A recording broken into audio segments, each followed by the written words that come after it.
So, here we have it. This is a nice duck which was raised on my mom's farm, and some sea asparagus because why not use something earthy and oceany if we are going to be cooking a supposed sea-dwelling creature. So this was skinned because it was an easier processing method, and I'd wager that's probably what they would have done if they were just sitting on the edge of a cliff anyway trying to cook. But this sea asparagus is interesting. It grows wild around here, and I've never used it for cooking before, but I gather that you can cook it. I'm going to just kind of stick it inside our bird. And though they may not have seasoned while they were cooking, I have just added some salt and pepper to this to make it a little more tasty, I guess.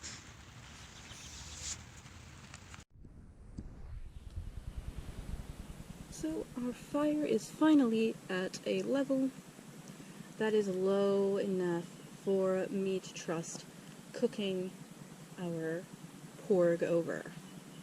So here he is, and we are going to stuff him with some sea asparagus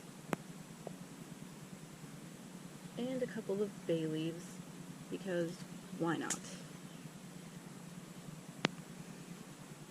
And then to cook him, we are just going to take some sticks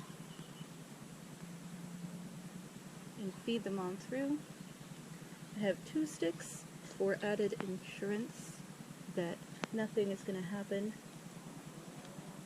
to this pork while it's roasting.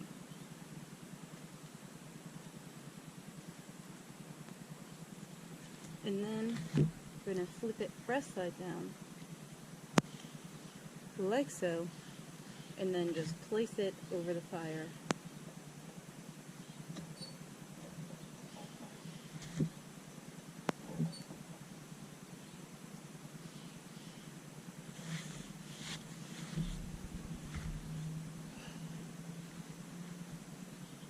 Scoop out a little bit, like so. And then kind of shift the sticks as flat as we can.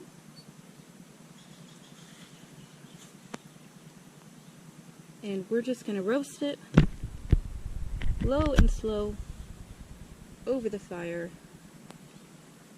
which, depending how it goes, could take quite a while, but it should be absolutely delicious.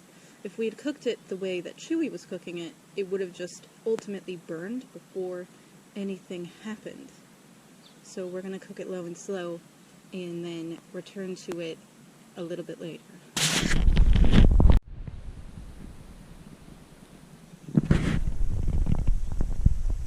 Got a nice good browning going on.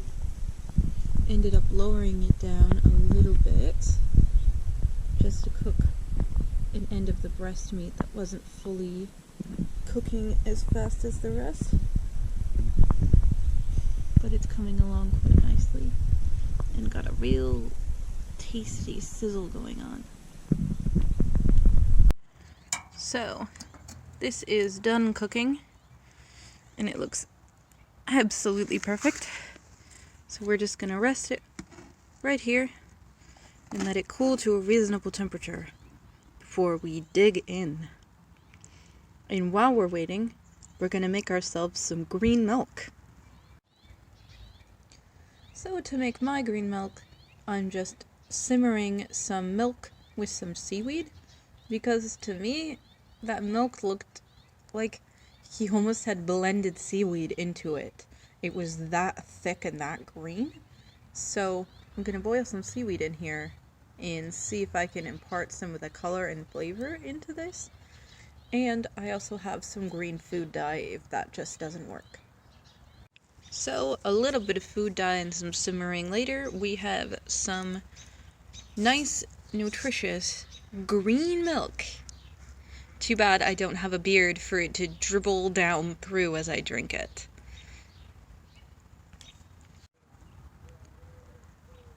So here we have it. A slightly charred, but still pretty tasty roasted porg, and some beautiful green milk. And I am super excited to go ahead and dig right in.